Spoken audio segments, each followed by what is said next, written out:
오늘은 에베소서 4장 17절로 24절 말씀 가지고 옛사람을 벗어두고 새 사람을 입도록 이런 주제로 말씀을 나누겠습니다.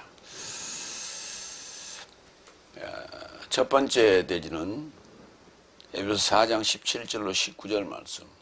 하나님의 생명에서 소외되어진 열국삼. 하나님하고 아무 관계가 없습니다. 그러니까 하나님의 영역 안으로 들어온 자만이 이제 하나님의 나라라 이렇게 말할 수가 있고요. 그 밖에 있는 자들은 열국살미라 이렇게 부릅니다. 일반적으로는 이방이라고 그렇게 얘기를 하죠. 열국살미. 왜냐하면 이 열국살미 변하여 하나님의 나라가 되는 그러한 상황이 이르는데 또 그 단어가 사용됐기 때문에 그렇습니다. 첫 번째 17절.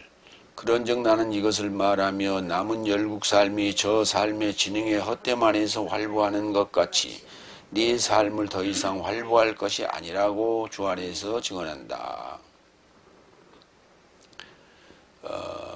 그러니까 남은 열국 삶에 대한 것을 얘기하는 거예요. 열국 삶이 많은 하나님을 모르는 자들이 많았었는데 많은 중에 일부가 돌아왔어요. 그리고 나머지 지금 열국 삶이 저 삶의 진행의 헛됨 안에서 활보하고 있다. 그러니 돌아온 네 삶에 더 이상 저들과 같이 활보할 것이 아니라고. 네 삶을 더 이상 그와 같이 활보할 것이 아니라고 나는 주 안에서 증언한다. 이렇게 지금 그 남은 열국 삶과 지금 돌아온 에베소서 교인들의 지금 부분을 설명하면서 그렇게 증언한다라고 지금 얘기하고 있는 거예요. 여기서 그 저 삶의 진흥의 헛됨 안에서 이 누스라는 단어가 번역이 여러 형태로 잘못 번역된 예가 많아요.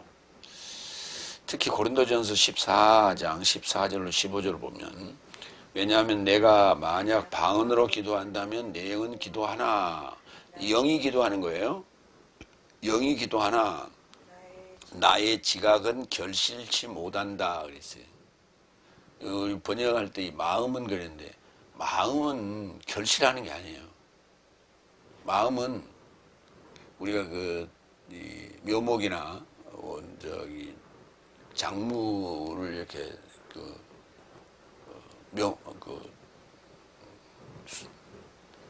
모를 이렇게 가꾸는 왜 이렇게 컵 같은 거 있잖아요. 그와 같은 거예요. 마음은. 그래서 거기서 마음에서 그게 자라나서 그 나무가 열매를 맺는 것이죠. 그게 노스는 근데 그걸 그러니까 마음을 언급해서는 안 되는 거예요. 열매 결실하는 데 있어서 지각이에요. 지각. 그러니까 우리는 우리의 어떤 깨달음과 머리에 어떤 얘기하는 거, 어떤 내피셜 이런 것들이 그것이 어떤 열매를 맺는다고 착각하는 거예요. 열매를 맺는 건 입술이 맺는 거예요. 그러니까 지각으로 만들어진 그 어떤 생각을 문장으로 입으로 통해서 나가잖아요. 그 나갈 때 안에서 걸러줘야 돼요. 뇌에서 걸러줘야 되는데 걸러주지 않고 그냥 뇌까리면 그걸 뇌까린다 그래. 짓거린다 그러고. 그걸 함부로 막 그냥 생각 않고 그렇게 여과되지 않는 말을 해버렸다면 그런 얘기예요. 그 나의 지각은 결실하지 못한다. 그러니까 지각과 입술은 연결돼 있어요. 그런데 그 중간에 여과기가 있어서 쓸데없는 필요치 않는 말은 나가면 안 되는 거예요. 결실에 필요한 말만 나가야 돼요. 근데 지금 최근에 많은 위정자들이 함부로 말할 거죠. 아무 생각 없이 여과 없이. 그런즉 어떻게 하느냐? 내가 영어로 기도하고 그래서 지각으로도 기도할 것이요. 그렇죠. 지각으로도 기도하는 거예요. 영어로, 그리고 영과 지각이 일체가 돼야 돼. 내가 영어로 찬송하고 그래서 지각으로도 찬송할 것이다. 이렇게. 그래서 내 생각으로만이 짓거리는 것을 이제 그걸 냅실 또는 내 지각이라는 이런 표현을 써요. 그러니까 지각과 영은 일치할 수도 있고 따로 놀 수 있는 거예요. 근데 그것을 내뱉는 것은 입술이에요. 헛됨. 그러니까 지능의 헛됨이라는 게 헛소리예요. 그러니까 그게 지능의 헛됨. 헛됨. 마타이오테스. 로마서 8장 20절로 21절. 창조물이 헛됨에게 굴복되는 것은 자발적이 아니요 오히려 복종케 하는 자를 위하여 소망에 접한 것이니 창조물 자신도 하나님의 자녀 삶의 영광의 자유에 이르고자 부패함의 종살이로부터 자유롭게 될 것이기 때문이다. 창조물이 헛됨에게 굴복하는 것은 자발적인 것이 아니다. 하나님께서 복종케 하는 자를 인하여 소망에 접하게 하는 거예요. 그러니까 어느 일정 기간 그런 기간도 있다 하는 얘기를 지금 로마서에 쓰고 있는 거예요. 그래서 헛됨을 우리가 접할 필요도 있어요. 그러나 그것이 헛되다는 것을 깨달아야 돼요. 그리고 느껴야 돼요. 내 삶을 더 이상 활보할 것이 아니라 주 안에서 증언한다. 활보하다는 단어가 페리파테오예요. 말이 훈련장 안에 이렇게 뛰어다니는 마음대로 그리고 사냐 목초지에 뛰어다니는 그런 모습을 연상하면 될 겁니다. 활보하다는 단어. 그래서 페리파테오 두루두루 뛰어다닌다. 로마서 8장 1절로 2절. 그리하여 육체를 따라 활보하지 않고 영을 따라 활보하는 그리스도스 예수 안에 있는 자 삶에게 이제는 아무도 정죄함이 없다. 왜냐하면 그리스도스 예수 안에 있는 생명의 성 영의 법이 죄와 사망의 법에서 나를 해방하였다. 그렇죠? 그러니까 평생을 신앙생활을 해도 죄인으로서이다. 나는 죄인으로서이다. 이런 얘기를 하는 자들은 로마서 8장 1절 2절을 이해하지 못한 거예요. 그리고 7장을 이해하지 못한 거예요. 그래서 로마서 5장서부터 8장까지 줄이면 7장에서 8장 더 줄이면 8장 이 핵심이에요. 그런데 이거를 아직도 이해하지 못하고 있다고. 그리고 아직도 여전히 징징대고 죄인으로서이다. 그렇죠. 아직 죄인은 죄인이에요. 근데 깨달았다면 평생 신앙생활을 하면서 깨달았다면 그런 소리를 안 할 거예요.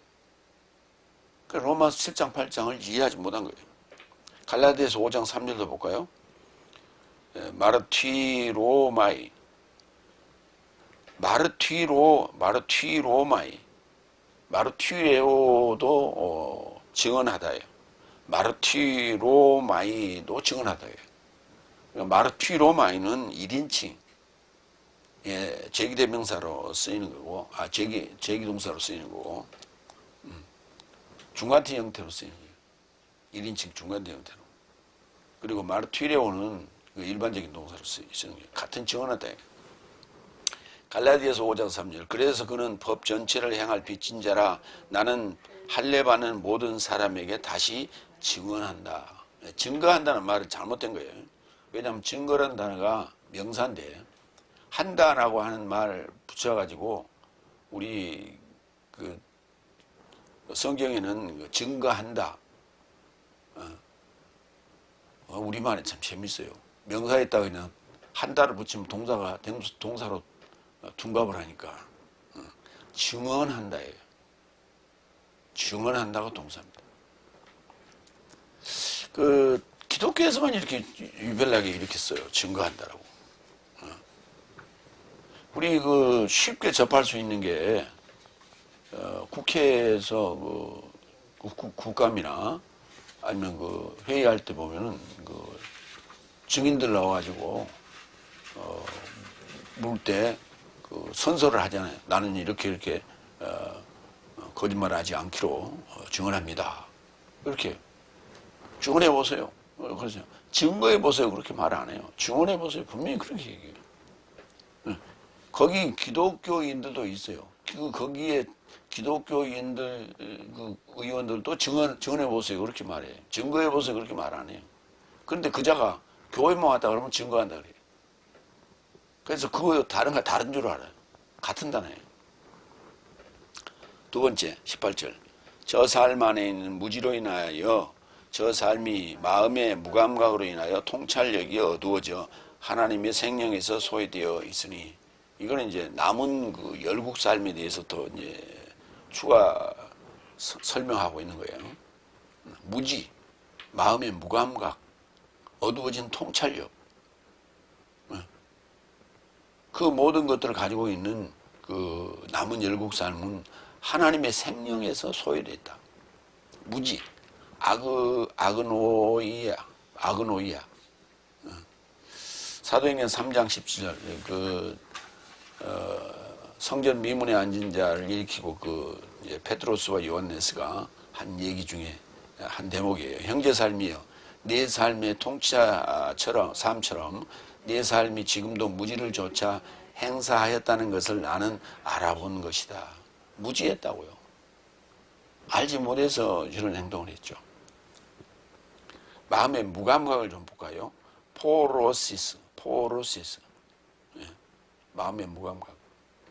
문둥병이에요. 마음의 무감각. 마음의 운동병이 걸렸어요.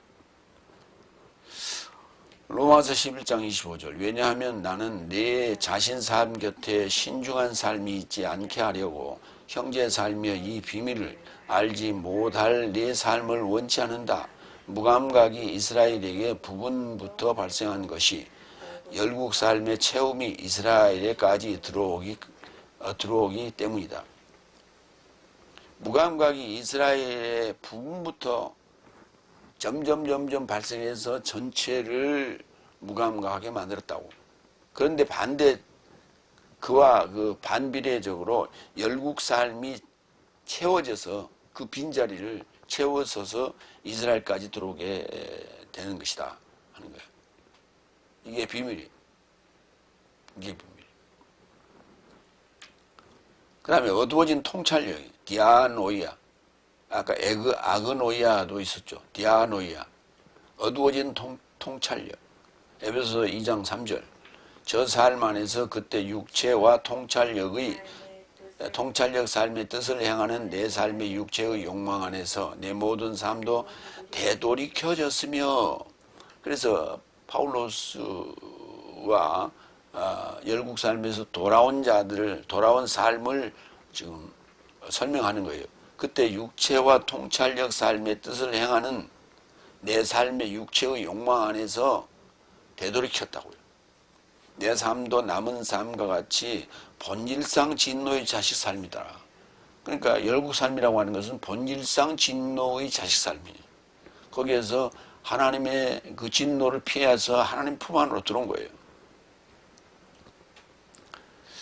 여기 생명이라고 하는, 하나님의 생명에서 소외됐다라고 하는 이 조회라는 단어, 이 조회라는 단어는 고린도전서 15장 45절에서 첫사람 아담은 산 목숨이요 최고 아담은 살려주는 영이다 또는 살리는 영이다 이렇게 썼는데, 첫사람 아담은 산 목숨이다 그랬는데, 산 목숨을 한문으로 표현하면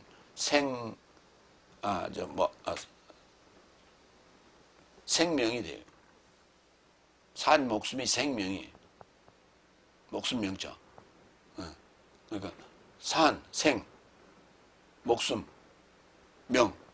그걸 합쳐서 생명 그런 거예요. 그러니까 첫사람 아담과 최후 아담은 전혀 다른 거예요. 첫사람 아담은 열국 삶이고 최후 아담은 하나님의 사람이에요. 그래서 첫사람 아담은 산 목숨이다. 사는데 급급하다고.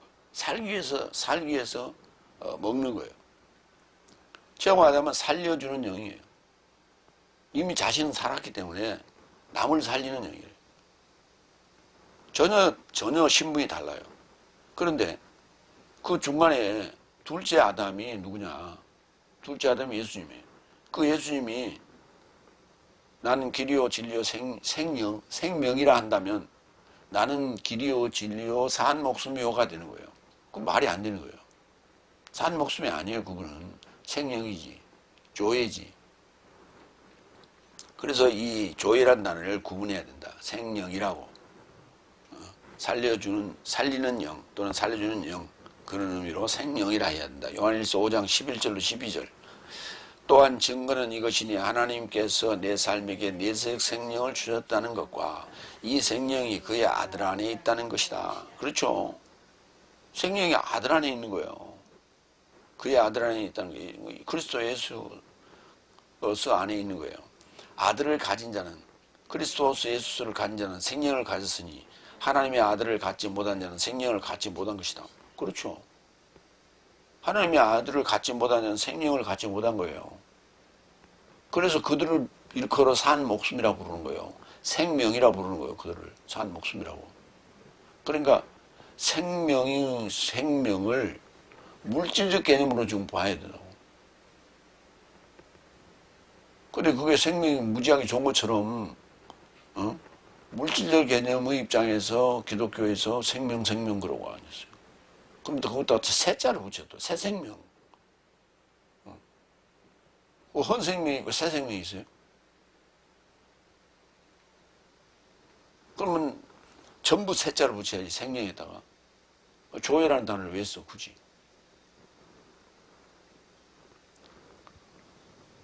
그래서 산 목숨,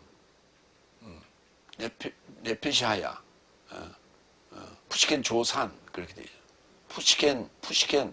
푸시케예요. 목숨 첫사람 아담적 존재에서 우리가 그리스도를 통해서 생명의 존재로, 영의 존재로 바뀌는 거예요. 그래서 그 푸시케 존재예요. 목숨적 존재예요. 그를 생명이라 하지, 그를 생명이라 하지는 않아요. 조회라고 하지 않잖아요. 그래서 생명과 생명을 구분해야 된다. 세 번째, 19절. 저 삶이 탐욕 안에서 모든 더러움의 사업에 이르고자 감각 잃은 자신을 방종에 넘겨주었다. 이게 여기까지 예수님 마무리를 짓니다. 탐욕 안에서 모든 더러운 사업, 모든 더러운 업에 이르고자 감각 잃은 자신을 방종. 하나님 볼 때 방종이에요, 이게. 감각을 잃었어요. 탐욕. 플레온의 크시아. 골로새서 3장 5절. 그러므로 땅에 관련된 부분적인 삶을 죽이라. 음란과 부정과 고난과 악한 열망과 탐욕이니. 그랬어요. 땅에 관한 거예요. 육체적인 거예요. 물질적인 거예요. 물리적인 거예요. 이것들은 뭐냐면 어느 것이든 간에 우상숭배니라. 이거 우상숭배하는 거예요. 하나님과 반대되는 개념들이거든요. 땅의 것, 아래 것. 위의 것이 아니라 아래 것. 그 다음에 더러움의 사업, 에르가시아. 더러움의 사업에 이르고자, 더러운 업에 이르고자.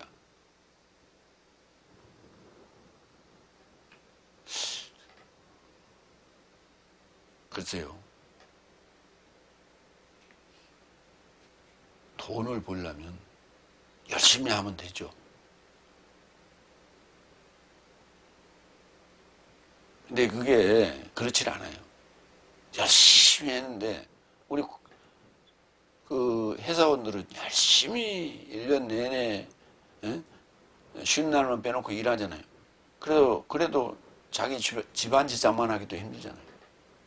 열심히 했어요. 그러면서 일반적으로 얘기합니다. 돈을 벌려면 장사를 하든지 사업을 해야지. 장사한다는 얘기는 무슨 말이에요? 좀 미천이 적다는 얘기고, 사업한다는 얘기는 뭐예요? 좀 굳게 놓는다는 얘기죠. 거기에는 권모술수가 들어가야 돼. 그렇지 않으면은 큰 돈을 벌 수가 없어요. 정직하게 나는 했다? 글쎄, 정직하게 사는데, 글쎄. 상납 안 하면 잡아 죽이는 걸 어떻게 해요? 그러니까 어쩔 수 없이 하는 거예요. 어쩔 수 없이 하는 거예요. 살라니까 하는 거예요. 그게 업이요. 사도행전 19장 24절.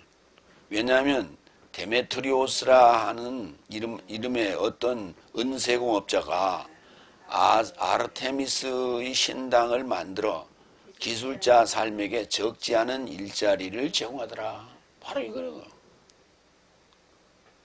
바로 이거예요. 모든 일자리를 제공하는 그 사업주는, 그 오너는 신과 같아요. 신과 같아.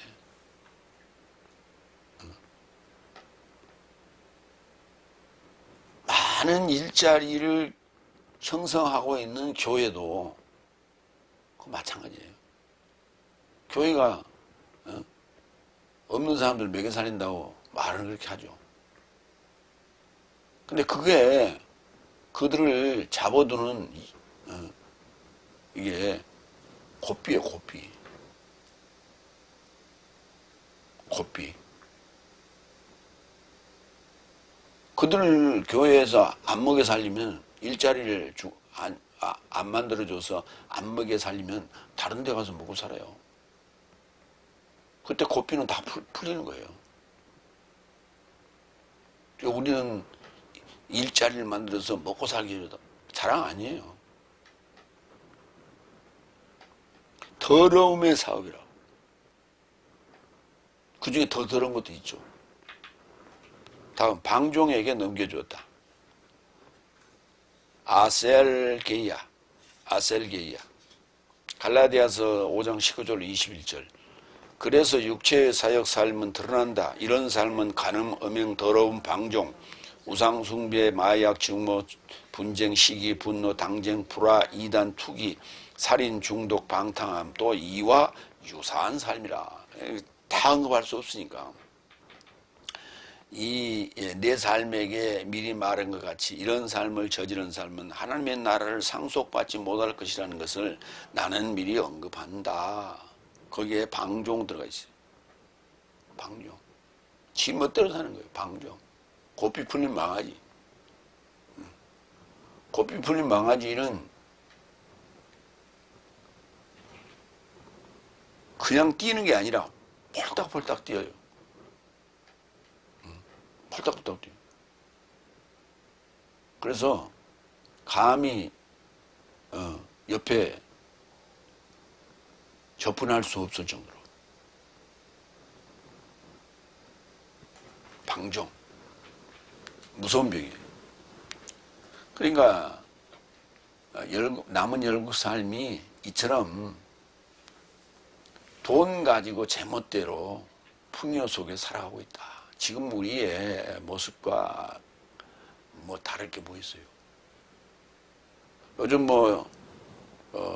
인구 절벽이다. 0.78명 그러니까 가족당 0.78명 평균.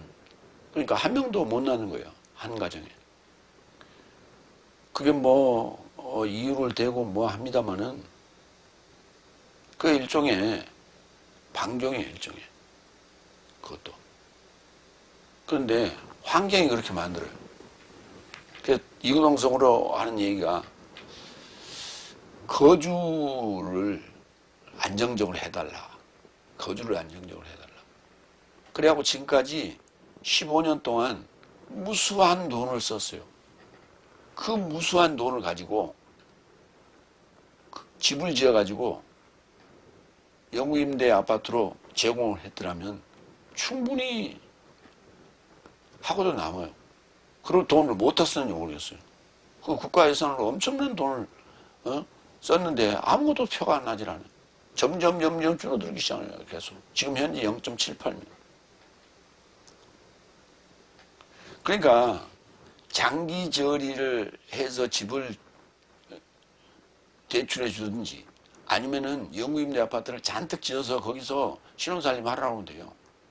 그때 무슨 현상이 일어나느냐. 기존에 가지고 있는 집값이 떨어지게 돼 있어요. 왜? 신혼들이 집을 안 사니까 집값이 떨어지게 돼 있어요. 그 집값이 떨어지는 것을 방지하기 위하여 국가 정책을 입안하는데 지금 현재 뭐 금융 정책들 뭐 5천만 원까지는 신혼 그 기부금으로 주는 것을 뭐 면세를 한다든지 뭐 1억 5천까지 늘린다든지 이런 게 다 그런 거예요. 그 기존에 가진 자들이 집값 떨어지지 않기 위한 대책이지 실질적으로 출산 장려를 하고 결혼 장려를 하기 위한 그게 대책이 아닌 거예요. 그런데 보세요.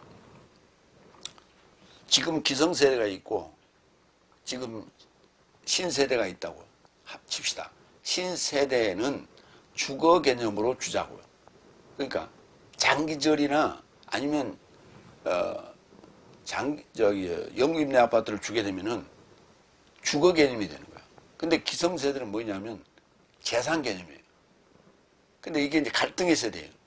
물과 기름 같이 이렇게 갈등의 세대, 이렇게 한 세대가 이렇게 지나가는데, 한 세대가 지나가서 이 세대에 죽어요. 그러면 이 세대가 이 세대를 또 낳죠. 그러면 한 세대를 거쳐서 올라온 기성세대가 된 자들은 재산 개념이 아니에요. 주거 개념이에요. 그러니까 기존 기성세대가 가지고 있는 재산을 물려받았어도 가격은 떨어졌죠. 이제부터는 전부 사회 구조가 주거 개념으로 바뀌었어요. 재산 개념이 아니에요.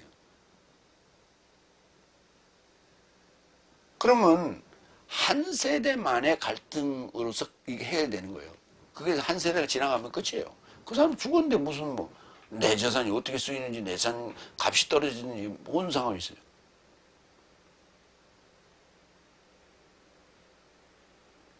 이게 가진 자들의 기득권에 이게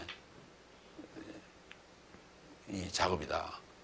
그래서 단호한 결단이 있어야 된다. 그래서 아무리 제안을 해도 그 기성세대의 비호를 받고 있는 자들이기 때문에 입안을 안 해요. 지금 민주당도 그걸 입안 안 하고 있어. 두 번째 큰 대지로 갑니다. 에베소 4장 20절로 24절. 옛사람을 벗어두고 새사람을 입도록. 왜 입자 또는 입으라 이렇게 표현을 안 했냐. 입도록이라는 단어가 이게 부정사예요. 부정사예요. 부정사로 끝났어요. 네 번째 20절. 그러나 네 삶은 그리스도스를 이같이 배우지 않았다. 그래서 지금까지 남은 열국 삶에 대한 얘기와 그 다음에 네 삶에 대한 에베소 교인들, 우리 교인들을 지금 얘기하는 거예요. 네 삶은 그리스도스를 이같이 배우지 않았다. 열국 삶과 다르다. 그렇게 얘기를 하는 거예요. 그러니까 이게 우리 굉장히 중요한 부분이에요. 교회에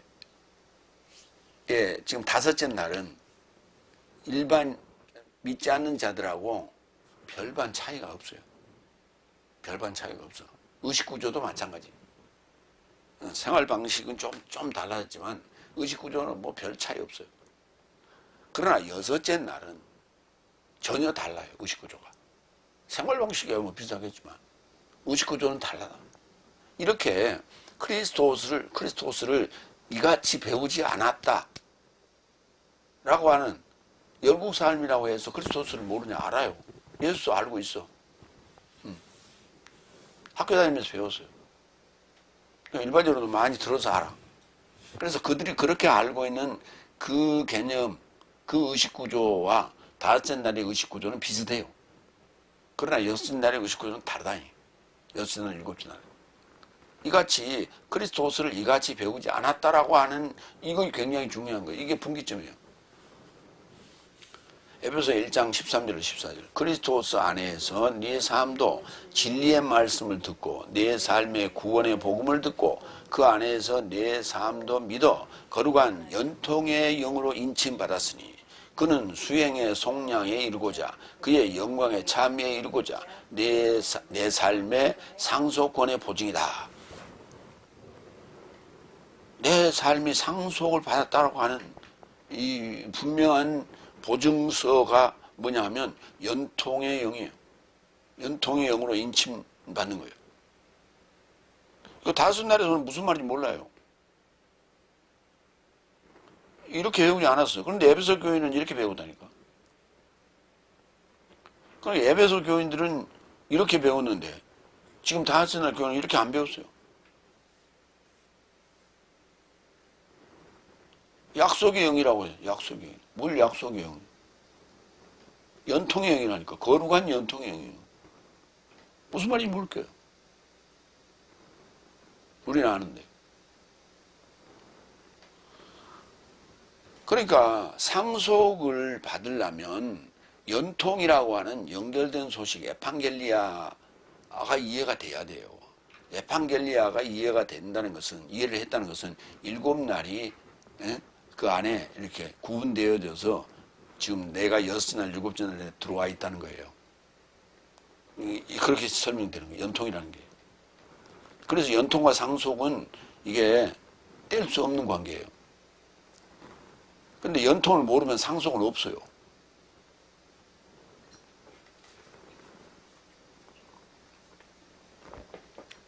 그러니까 다저날 교인들은 죽으면 천국 가서 상급 받는다고 그래. 상급. 상속받는다 하는 게 아니라 상급 받는다고. 그래갖고 맨션을 받을 것이냐, 초가집을 받을 것이냐, 아파트를 받을 것이냐, 그건 그따구 소리를 하고 있죠. 그게 안 믿는 자들은 믿는 자들은 다를 게 뭐 있어. 똑같이. 다섯 번째, 22절, 21절, 22절. 적어도 진리가 예수 안에 있다. 그같이 네 삶이 그를 듣고 그 안에서 가르침 받았으면 속임의 욕망을 조차 부패해진 예전 습관을 좇는 옛사람을 벗어두자. 거기도 마찬가지. 벗어두고도 부정사예요. 그러니까 그리스도스 예수스 안에서 진리를 듣고 배웠으면 옛사람을 벗어두라고요. 옛사람이 뭡니까? 속임, 욕망, 부패, 구습. 속이고 욕망, 부패, 그 다음에 구습, 옛 습관, 옛 생활 습관, 뭐 이런 거예요. 자, 봅시다. 옛 삶에 대해서 살펴봅니다. 속임, 아파테스. 골로새서 2장 8절. 누가 그리스도스를 좇지 않고 세상의 초등함을 좇아 철학과 사람의 유전을 좇는 헛된 속임수로 인하여. 그러니까 철학이 뭐라고요? 헛된 속임수라고. 응? 사람의 유전을 좇는 게 뭐라고요? 헛된 속임수예요. 그걸로 모든 걸 다 포장해요. 헛된 속임수. 인하여 네 삶을 노략질하는 자가 있지 않을까 살피라.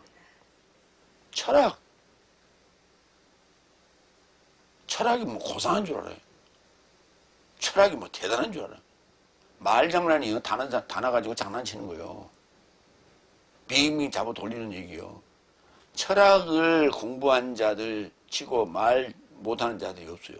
말 다 잘해요. 그런데 아무 영향가 없는 소리야. 백날 해봐야 영향가 없는 소리야. 답이 없어. 알아들을 수도 없는 얘기를. 사람 속이는 거요. 그걸로. 그럼 뭐 자기는 배웠다고 생각해. 소위 옛날 우리가 무식한 사람들이 태반일 때 문자 쓰네, 문자 좀 쓰네 이거예요. 그게 요새 뭐 철학한다고 하는 얘기예요. 욕망, 에피티미아. 로마서 7장 7절 8절. 그런즉 내 삶이 무엇이라 말하겠는가? 법이 죄냐? 그것이 발생하지 말기를 바란다. 오히려 법으로 인하지 않았거든. 나는 죄를 알지 못했다. 왜냐하면 법이 탐해서는 안 된다고 말하지 않았거든. 내가 욕망을 알아보지 못했던 것이다. 그러나 죄가 제명으로 인하여 죄를 취하여 내 안에서 모든 욕망을 저질렀으니 왜냐하면 법이 없으면 죄는 죽음이다. 거기 욕망이란 단어는 명사고 탐하다는 단어는 동사예요. 그래서 같이 내가 표시를 해놨어요. 그러니까 법이 죄냐? 아니라고. 법이 죄가 아니요. 법이 죄가 아니라고. 죄와 사망의 법이 할 때 여기서 말하는 법은 사망의 법을 얘기하는 거예요. 그러니까 꼭 손에 이렇게 쥐어줘야 알아.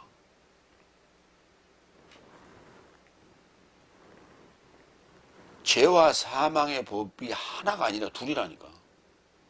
사망의 법을 로마서 7장에서 따로 언급해요. 그리고 여기서는 법이라고 그래가지고 내가 이렇게 번역했는데 로마 7장 7절 8절에서는 이건 율법이라고 지금 돼 있어요. 사망의 법이 있고 율법이 있다니까. 근데 율법을 뭐라고 그러냐면 죄의 법이 있고 사망의 법이 있다니까. 그러니까 죄의 법을 별도로 언급해요. 그러니까 죄의 법 따르고 사망의 법 따르고 율법이 사망의 법이라고 지금 분명히 풀어놨어요. 로마 7장에.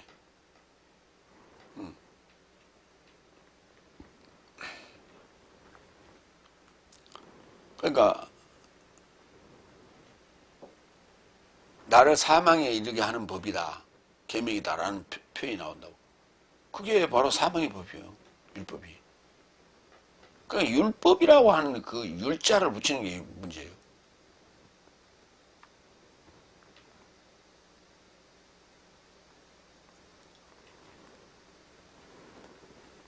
율법이, 율사들, 법률할 때 율자예요. 그냥 법이에요. 노모스가 법이라고. 율법 아니에요. 법. 그러니까 노모스가 따로 쓰일 때도 있고 독립적으로 쓰일 때도 있고 앞에 죄의 법하고 붙을 때도 있고 사망의 법하고 붙을 때도 있고 생명의 성령의 법하고 따로 붙을 때도 있고 죄와 사망의 법이라 해갖고 같이 붙여놓을 수도 있고 이렇게 뭘 좀 써서 이렇게 분석을 해봐야지. 로마 7장 아무리 읽어도 무슨 말인지 몰라. 100번을 읽었다면서. 응? 로마서를 100번을 읽었다면서 100번 똑같은 소리 하고 앉았어. 죄와 사망이 뭐야? 하나라고.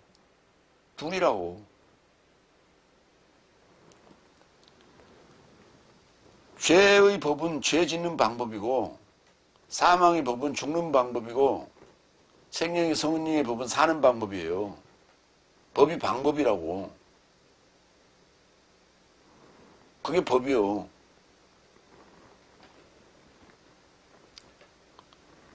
다음 부패.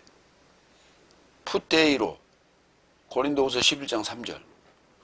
그런데 뱀이 그 교활함 안에서 유아를 속여냈던 것 같이 네 삶의 생각이 그리스도스에 이르는 성실함과 순결함으로부터 어쨌든 이같이 부패되지 않을까 나는 두렵다. 마음이 썩는다고. 응? 성실함과 순결함이라는 이런 마음이 있을 때 마음은 싱그러운 거예요. 싱그러운 거예요. 싱싱한 거예요. 건강한 거예요. 그런데 그걸 부패시키는 것은 교활함 안에서의 속임수야. 속임수가 들어오면 마음이 썩어버려요. 마음이 부패해버려요. 그러니까 썩은 소리만 나와. 거짓말을 밥 먹듯이 해. 언제부터 그렇게 됐어요?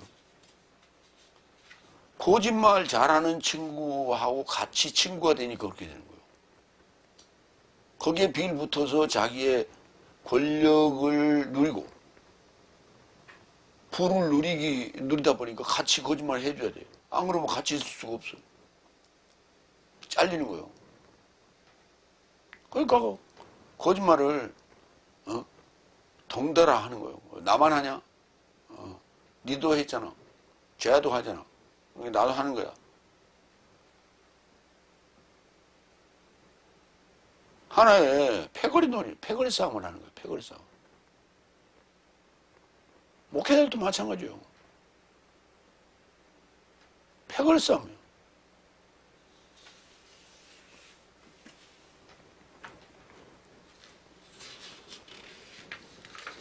예전 습관, 구습. 아나스트로페.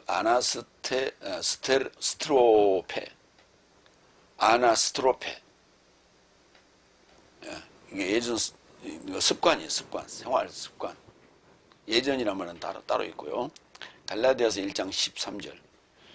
왜냐하면 예전에 유대교 안에서 내 처신을 네 삶이 들었으니 하나님의 교회를 탁월함을 조차 핍박하고 그것을 파괴했기 때문에 내 혈족 안에서 많은 동년배 삶을 초월하여 유대교 안에서 박차를 가하더니 내 조상의 유전 삶에 열심히 더욱 넘치기 시작한다 해서 내 처신한 단어가 이게 생활 습관이에요. 생활 습관. 습관. 아나스트로페. 그래서 파울로스가 사울 일대에 예수 믿는 자들을 잡으러 다녔던 그 얘기를 하고 있는 거죠. 핍박했던 얘기를 하고 있는 거예요. 여섯 번째, 23절. 오히려 네 삶의 진행의 영으로 새롭게 되라. 진행이라고 하는 것은 네 삶의 진행에 영으로 새롭게 되라고. 진행의 영으로. 진행의 영이면 이게 이제 일치가 되는 거예요. 영과 일치가 되는 거예요. 하나님 생각 같아지는 거예요. 그리스도스의 생각과 같아지는 거예요. 이 진행이 분리가 될 때가 있고 떨어질 때가 있고 같아질 때가 있다고. 그래서 같아지면 새롭게 되는 거예요. 새 사람으로 바뀌는 거예요. 옛 사람을 벗고 진행의 영으로 새롭게 돼요. 자, 무슨 얘기냐? 요한복음 6장 63절. 살려주는 것은 영이니 육체는 아무데도 유익하지 않다. 내가 네 삶에게 전하는 해설 삶이 영이며 생명이다. 그러니까 우리가 영을 접할 수 있는 것은 뭐냐면 해설 삶이에요. 흐레마요.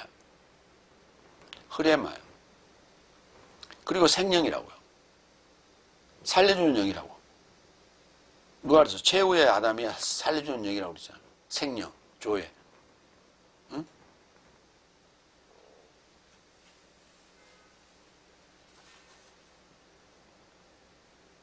조포인 프리마토스. 조포이온 프리마토스. 그걸 줄이면 생명, 조회가 되는 거예요. 바로 해설 삶, 흐레마가 우리가 접할 수 있는, 만날 수 있는, 만질 수 있는, 볼 수 있는 영이고 생명이라고. 흐레마가. 과연 저 설교가, 저 흐레마가 지금 영인가 생명인가 잘 보라고. 그래야 새로워지는 거예요. 아무 새로워지는 게 없어.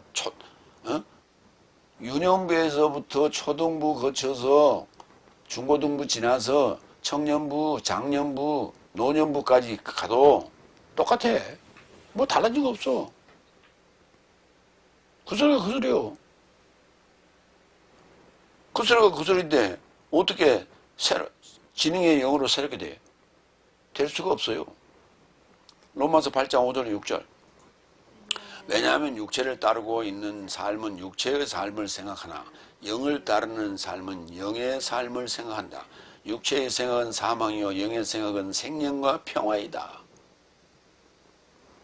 영의 생각, 해설 삶, 해설은 영이고 생명인데 바로 그 해설은 생명과 평화를 얘기한다고. 생명과 평화를 얘기해. 크리스토스와 최후의 아담과 평화를 얘기한다. 에이레. 로마서 14장 17절. 왜냐하면 하나님의 나라는 양식과 음료가 아니요 오로지 성령 안에서 의와 평화와 기쁨이다. 너희는 그래서 먼저 그의 나라와 그의 의를 찾으라고 그랬던 거예요. 구하라가 아니에요. 찾으라예요. 찾으라고. 찾으면 만나게 돼 있는 거예요. 그래서 오늘 이 흐레마를 만나야 돼요. 하나님의 입으로 나오는 흐레마로 살리라예요.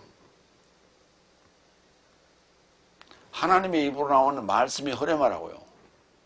로고스가 아니에요. 흐레마로 살리라예요. 응? 내가 이르는 말이, 내가 이르는 흐레마가 영이고 생명이라고요. 예수님께서 말씀하셨어요. 골로새서 3장 10절 11절. 자기를 창조하신 자의 형상을 조차 지식에 이루고자 새롭게 함을 받은 새 사람을 입었으니.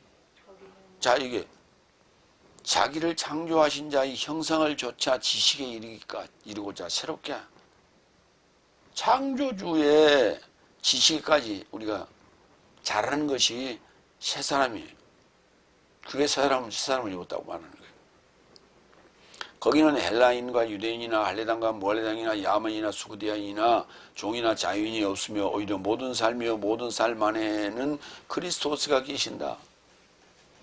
결국은 그리스도스로 말미암아 우리가 잘하는 거예요. 그래서 그리스도스를 입자 이렇게 표현을 하죠. 그래서 성장하는 거예요. 성장하는 거예요. 성실함과 순결한 마음을 가지고 있으면 그것이 건강해서 성장하는 거예요. 건강하다는 건 성장하는 거예요. 건강하다는 건 멈춰있는 게 아니에요. 성장하는 거예요. 요한일서 5장 2절. 이것 안에서 하나님의 영을 알지니 육체 안에 오신 예수 그리스도스를 동의하는 모든 영은 하나님에게서 나온 것이다. 육체 안에 오신 예수 그리스도스. 육체로 오신 예수 그리스도스는 안티크리스토스 영이에요. 그걸 주장하는 자들은 안티크리스토스 영이에요. 그걸 개혁성경은 적그리스도라고 했죠. 대신 그리스도스예요. 7번째 24절. 그러니까 이와 같이 되는 것이 바로 새롭게 진행의 영으로 새롭게 되는 것이다 하는 거예요. 24절. 그리고 의와 진리의 경건함 안에서 하나님을 따라 창조된 새 사람을 입도록. 새롭게 됐으면 새 사람을 입은 거예요. 근데 새 사람이 갖춰야 될 게 의와 진리와 경건함이라 했어요. 그리고 하나님을 따라 창조된, 이게 굉장히 중요한 얘기예요. 하나님을 따라 창조된 새 사람이에요. 하나님을 따라 창조된, 하나님을 따라가서 하나님을 따르면서 창조된다고. 하나님을 쫓아서 창조된다고. 하나님을 쫓아서 창조된 새 사람이에요. 그러니까 하나님을 쫓아서 창조된 새 사람이니까 하나님인 거예요. 이게 카타. 하나님을 쫓아서 카타.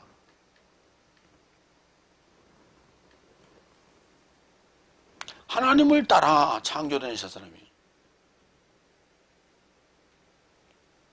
따라가면 주의 발자취를 따라서 따라가는 거예요. 따라가면 주의 발자취를 따라가면 주와 같이 된다니까.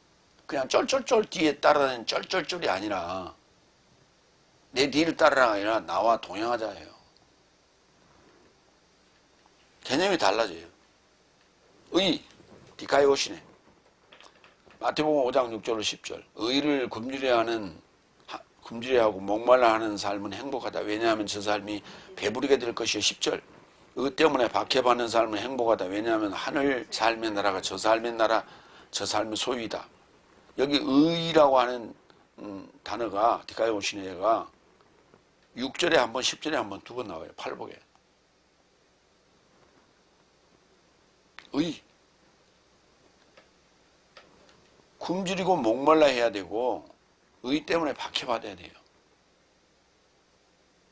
의가 누구예요? 예수님이고. 내가 의롭게 되기 위해서는 이렇게 받아야 되는 거예요. 그래서 그 세상에서도 그렇게 박해받고 그렇게 죽어간 사람들을 의사 또는 의인이라고 부르는 거예요. 안중근 의사, 이봉창 의사 이렇게 부르는 거예요. 의 때문에. 그러니까 항일운동이라고 하는 게 뭐냐? 의와 불의의 싸움이에요. 6.25 전쟁이 뭐냐? 의와 불의의 싸움이에요. 그러니까 의로운 전쟁에 참여했느냐?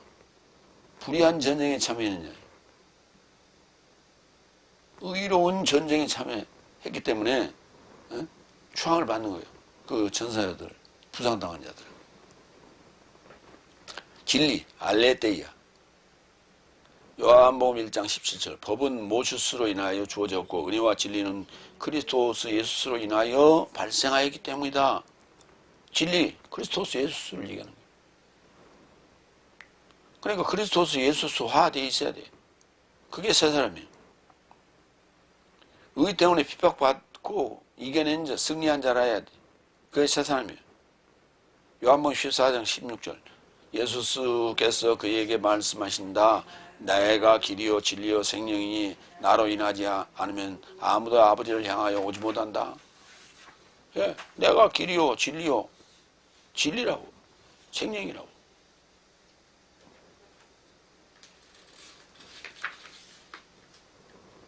경건함 호시오테스. 누가복음 1장 74절. 내 삶의 원수의 손에서 구출되어 내 삶의 모든 삶을 그의 앞에서 경건과 의 안에서 두려움 없이 그에게 섬기라 하신 것입니다. 그것이 그의 앞에서 경건과 의 안에서 두려움 없이 경건함을 가져야 돼요. 새 사람이라면. 하나님을 따라 창조된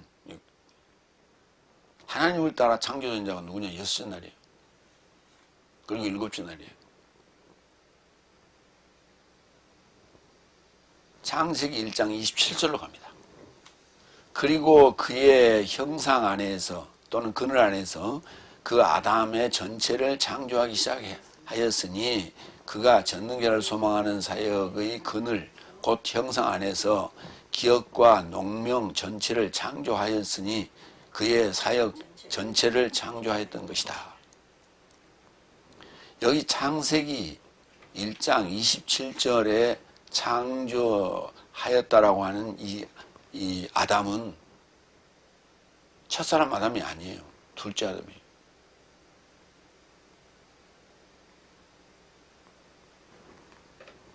첫사람 아담에 대해서는 5장 1절로 2절에 3절까지에 언급되어 있고요.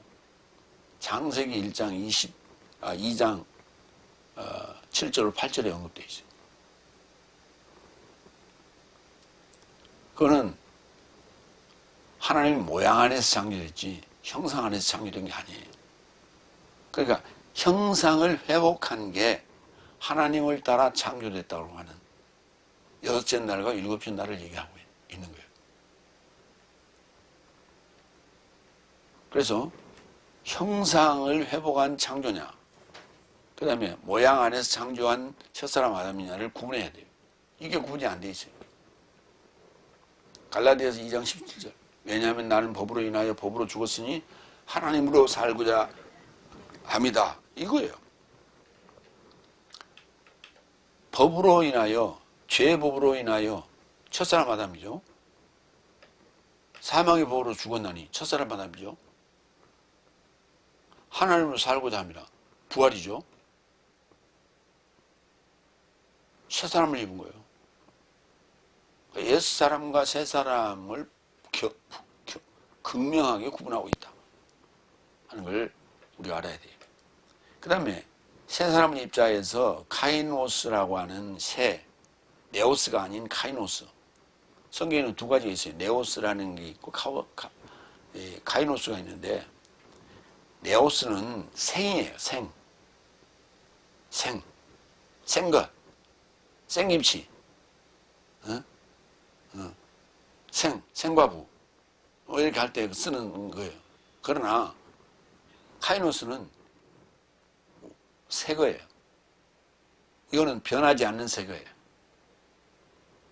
그러니까 새 거라고 하는 것은, 일반적으로 새 거라고 하는 건, 생거라는 것은 변함을 전제로 하고 있잖아요. 생김치, 묵은 김치 이렇게 생김치, 익은 김치, 묵은 김치 그러잖아요.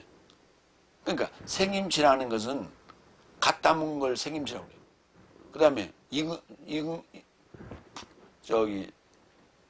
잘 익은 거를 발효가 잘 된 걸 익은 김치를 해요. 그 다음에 오래된 걸 묵은 김치라고 그래요. 그러니까 생이라고 하는 것은 익은 것이나 묵은 것으로 갈 수 있는, 발전할 수 있는 전제를 갖고 있는 거예요. 그게 생이에요. 근데 우리가 일반적으로 새 것이라고 하죠. 뉴스, 새 것들 아니에요. 새 것들이 아니야. 생 것들이에요. 그게. 뉴스는 지금 딱 나오는 순간 새 것이지만은 바로 지나면 옛 것이잖아요. 바로 지나면 옛 것이에요. 그게 새 뉴스가 아니에요. 잘못 쓰고 있는 거예요. 그러니까 뉴스가 아니라 싱싱한 소식 그래야 돼. 싱싱한 소식, 금방 나온 따끈따끈한 소식 이렇게 하든지, 싱싱한 소식 그렇게 해야 돼. 따끈따끈한 소식 이렇게 얘기해야 되는 거예요. 그래서 이 하늘 아래에 있는 모든 물질 세계는 변하지 않는 게 없어요. 해 아래 새 것이 없나니가 이 얘기예요. 새 것이 없어요. 그러나 새 사람을, 하나님을 따라 창조된 새 사람은 네오스가 아니라 카이노스예요. 그 카이노스가 여기 있어요. 계시록 21장 1절에. 그리고 내가 새 하늘과 새 땅을 알아보았다. 이거는 다시 변하지 않아요. 이건 다시 변하지 않아요. 왜냐하면 첫째 하늘과 첫째 땅이 사라졌고 바다도 더 이상 있지 않았다. 그리고 나 요한네스는 그녀의 남자에게 단장되어진 신부같이 예비된 채 하늘에서 하나님께로부터 내려오는 거룩한 성 새 예루살렘을 알아보았다. 여기 새 하늘과 새 땅, 새 예루살렘이 나오는데 이거는 물질 세계의 것이 아니에요. 이건 변하지 않는 거예요. 더 이상 변하지 않는 거예요. 그러니까 하나님 나라에서만이 더 이상 변하지 않는 것이 존재하지, 인간 세계에서는 변하지 않는 건 없다니까. 다 변한다니까. 금은 변하지 않는다고. 금도 녹슬어요. 은도 녹슬고. 다이아몬드요? 불에 타요. 그래서 마무리합니다. 남은 열국 삶의 것들은 옛 구습이다.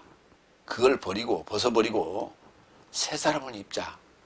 그래서 구습에 대한 무지, 마음의 무감각, 그 다음에 어두워진 통찰력, 그 다음에 탐욕, 더러운 사업, 감각 잃은 자신, 그 다음에 방종 등이죠. 이런 것들을 벗어버리고 진리 안에서, 그 다음에 지능의 영으로 새롭게 되어서 의와 진리와 경건과 생명으로, 그 다음에 하나님을 따라 창조된 새 사람을 입자. 그래서 옛사람과 새사람을 열국삶과 남은 열국삶과 에베소 교인들을 비교해 가면서 이렇게 설명하고 있고 권면하는 내용이다. 예. 기도하겠습니다.